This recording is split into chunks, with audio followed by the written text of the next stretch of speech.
to the point that you made about what is it that the youngsters coming into the industry need to focus on. One, get the basics right? Basics of technology.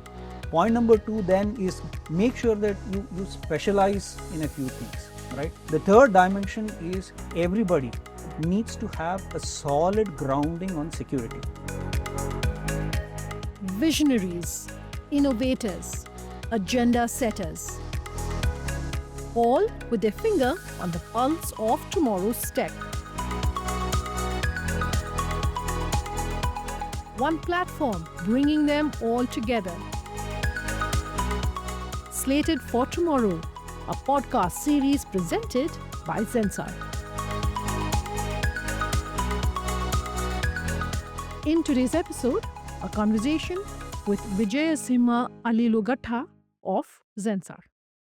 Vijay, so good having you with us here on the Slated for Tomorrow podcast series, talking all things that are going to matter to us in the future. We're discussing it, of course, today, running through the personal and the professional of executives like yourselves. And for me, especially with you, I find your personal aspect, the things that you care about, very fascinating. We'll come to that in just a minute.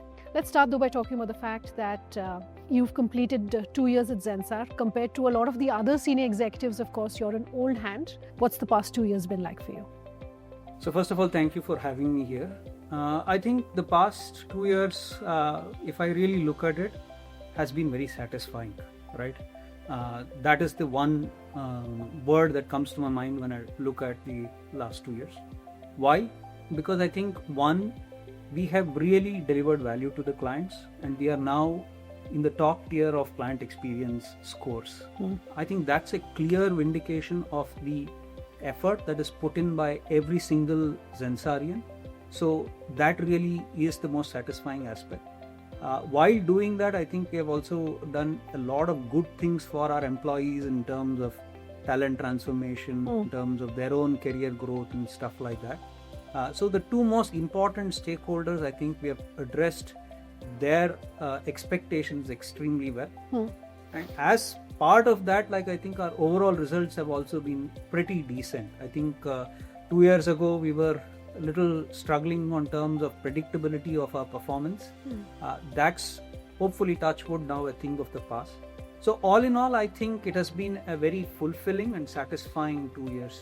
That's good to hear, and it's a very positive note to start today's interview on. You wear many hats. Of course, you have your Zensar hat, but you're also equally involved with the tech space, the larger tech space, actively involved with a lot of industry trade bodies. And the reason I ask you that is, for 2025, there's so much chatter, right? 2024 was all about AI and cloud. Looking at this year, if you were to say, I'm going to place my bets on X, Y, and Z as standout technologies, whether it's AI or non-AI, what would that be? So look, I think it's very easy to remember. I would use the letters A, B, C and C, D, E. That will basically give you a view of, at least my view of what is likely to happen in 2025. The A stands for AI. I think definitely there is going to be some bit of maturing of the AI space. The experimentation phase will lead to a lot more, I think, mature use cases kind of stuff coming into picture. But for AI to come into being and add value, there are two other elements, which is the B and C. The B is basically business intelligence and data engineering, right? Because data is the most foundational element of AI. If your data is not great, then that will not necessarily yield the value. So that's the B portion of it. The C is cloud, right? For AI to really scale up and add value, you need the right set of things to be on the cloud, using the cloud native features. Sure. Outside of that, I think the CDE, C stands for cybersecurity. I think that's going to be extremely, extremely crucial, be it because of AI, be it because of the general issues associated with a lot more hackers, a lot more sophisticated tools in the hands of hackers. Then like the D, the digital transformation will still continue. And the digital transformation no longer is about the jazzy front ends. It is about the core transformation that needs to help in making the digital transformation. So the modernizations and the stuff like that. And finally, the E stands for customer experience, which is all about hyper-personalization. I was reading somewhere that people said that, hey, look, as long as a company personalizes their offers and sends it to me, apparently 80% of the people will actually go ahead and like take that offer if it is very personalized or hyper-personalization. So while these are discrete elements that I think all of them will actually come together in one shape or form, and the eventual focus is all about keeping customer experience at the center of everything that we do, be it at a platform level, be it at an application level, or be it at an infrastructure level.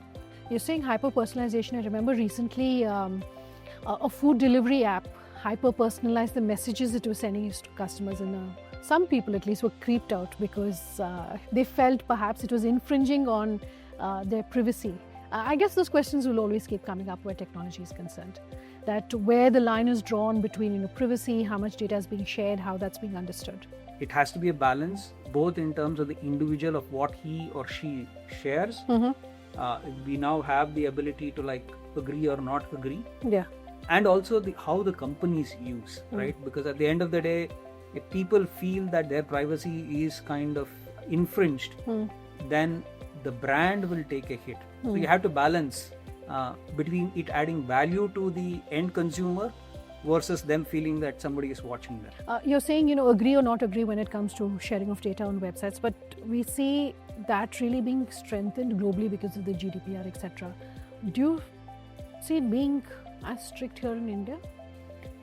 I think we will eventually be strict, but I think more than regulations, right? Regulations are required. I think companies will have to like understand the psyche of the end consumer, because if the consumer believes that a particular company is overbearing and basically not doing what they feel is right from a privacy perspective, the brand will suffer. So I think self-regulation based on consumer behavior will also kick in, not just regulation, but yeah, I think India will also get the right level of regulation. Vijay, actually I should take a step back and say, this, I should have called this a masterclass, because you're talking about the ABCs and running us really through a very detailed session. It feels like we're in a classroom. To the point that you made about what is it that the youngsters coming into the industry need to focus on, I think there are 3 or 4 things. One, get the basics right, basics of technology. If you're talking about cloud, I'm just taking an example. What does infrastructure as a service mean? What does platform as a service mean? What does software as a service mean, right? What does DevOps mean? Point number 2 then is going on the same thing of cloud, right? Make sure that you specialize in a few things, right? Cloud is not about just getting the basics, but what does AWS have to offer? What about Azure? What about GCP, right? Getting into the nuances of each of the hyperscalers, because there are a whole bunch of features, right, in each of the hyperservice providers kind of stuff. How do you effectively leverage them to be able to like create compelling either platforms or applications and stuff like that? That is important. Yeah. The third dimension is everybody, be it a developer, be it an infrastructure person, be it a business analyst, be it a DBA, needs to have a solid grounding on security. Because at the end of the day, security, as I said, the other C, cyber security, is extremely important. You can build the coolest applications, but if it is not secure enough, it basically will completely destroy you and your company, right? So that is what is the focus that people should have. And I think if I were to add overall, I think there should be an attitude of learning and unlearning, because technology is going to change very, very rapidly. And if people are not willing to like keep themselves up to date with the latest stuff, they will fall behind. One of the things that we haven't spoken about, and I was reading a few reports that are saying 5G. I know we have spoken about 5G coming into India, being adopted. It's going to be a game changer. But 2025, do you feel that 5G will go a long way towards ensuring, for instance, this training of the talent in cloud and other infrastructure? So look, I think whether it will happen in 2025 or not, it's very difficult to like Okay. predict. But 5G is going to definitely have an impact. In my mind, I think what we are seeing is the integration of the physical, digital, and the biological. And why is that happening? Because of three things. One, unprecedented connectivity, right? You can have now with 5G and all intelligence on the edge. It need not be at somewhere centralized. So unprecedented connectivity, data oriented decision making, and then some cool technologies like AI, IoT, and all of that stuff. So that is what is going to bring together the amalgamation of the physical, digital, and the biological. And that has tremendous potentials in terms of uplifting the quality of life for a whole bunch of people. With regards to 5G, I think there will obviously be a lot more specialization that would be required to leverage the benefits of 5G. You will need edge experts, people who will be able to leverage the power of the edge to deliver value, because 5G offers you that stuff. You will need to specialize in IoT and the IIoT kind of a stuff. And then again, maybe I'm sounding like a broken record, security. Because when your intelligence move to the edge, your perimeter where like basically hackers can kind of attack will greatly increase. So how do you infuse security on the edge is the other thing. So to me, those are the things that matter from a 5G perspective. Okay. In an earlier interview, you said that you're a firm believer of first who, then what, right? Of that principle. Can you just elaborate on that? So essentially, if you look at companies that have done extremely well, right? I think one of the key things that is common across most companies that have done well is that they focused on getting the right leaders in the right positions, even before determining what is it that they want to go after. And the logic behind that is very simple. If you have the right people who have the right level of motivation and stuff like that, they will figure out how to like get the things done and what is best thing that they can do. So I've always believed that find the right person for the right role and the rest will automatically happen, barring any unforeseen circumstances. So the probability of success is much higher when you take that approach. How do you, as a leader, how do you as the CEO of this really large tech company ensure that you're remaining happy, you give off this very calm vibe? Everyone that I've spoken with have said that while you're a taskmaster, you're very detail oriented, you also are okay if things perhaps don't go necessarily how you had anticipated it would, right? How do you do that? So look, I think it is the years of being in the IT industry kind of a stuff. Close to 3 decades now? Close to 3 decades. I think I'll give you an analogy of cricket, right? I think in cricket, they say that like basically the game is a great leveler, or it humbles you. Okay. One innings you are like a hero, you can score 100, 200s. In the next 4 or 5 innings you can basically knock yourself out for partly scores. In the same sense, IT industry is a great humbler. Technology humbles you, right? Not everything that you think will go your way will go your way, right? So as a consequence, like as long as people have the right attitude, the right level of discipline and the right focus, more often than not you will be successful. But given the complexity associated with technology-led transformation projects, there will always be some mishaps, and it's not just us. Even the big tier 1 players will always have that. So you always need to like basically support your people when things don't go well.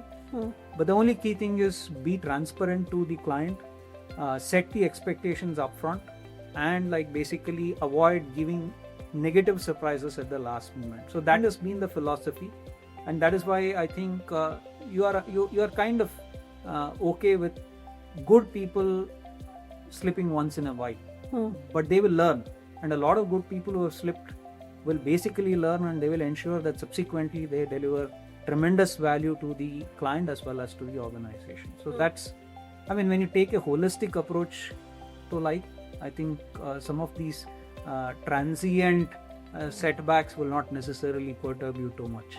Does a part of your management style also come from the fact that I understand you read a lot? Whether you're going into a meeting and you have, let's say, 10-15 minutes in the car and you're driving to your meeting. I understand you always have books, you're always reading, you're gifting books. Does a part of it come from there? One, and what are you reading at the moment? When you read, it is not that like you kind of imbibe everything. I think you get wisdom from a lot of people, but eventually what matters is whether you internalize it and then like basically you kind of are able to bring that to life in the situations that you face. So I think that is what matters. Yes, I do like reading. Of course, I don't want to talk more about what I like, but a lot of very subjects that make you think, right? You don't do any light reading? I think there is a time and age for everything. When I was growing up, I used to read a lot of fiction. Then like basically moved from fiction to management oriented stuff. Now I am more into like basically either something to do with science or something to do with philosophy. So those are, I mean, I guess it's a sign that one is growing old. Growing old or growing wiser? The Gitanjali by Rabindranath Tagore. Beautiful, beautiful, of course, collection of poems and a beautiful book. That's one of your favorites, I understand. Any particular lines from there that you want to recite for our viewers? I can't recite the whole thing. Of course, but anything that's really stayed with you. There is one thing I think which starts with where the mind is without fear and the head is held high, where knowledge is free. So it goes like that. Yeah. And within that, like, I mean, I used to actually remember the whole stuff. Maybe now I've forgotten a little bit of it. But within that, there are two phrases that really stuck with me. One of them is where words come out from the depth of truth.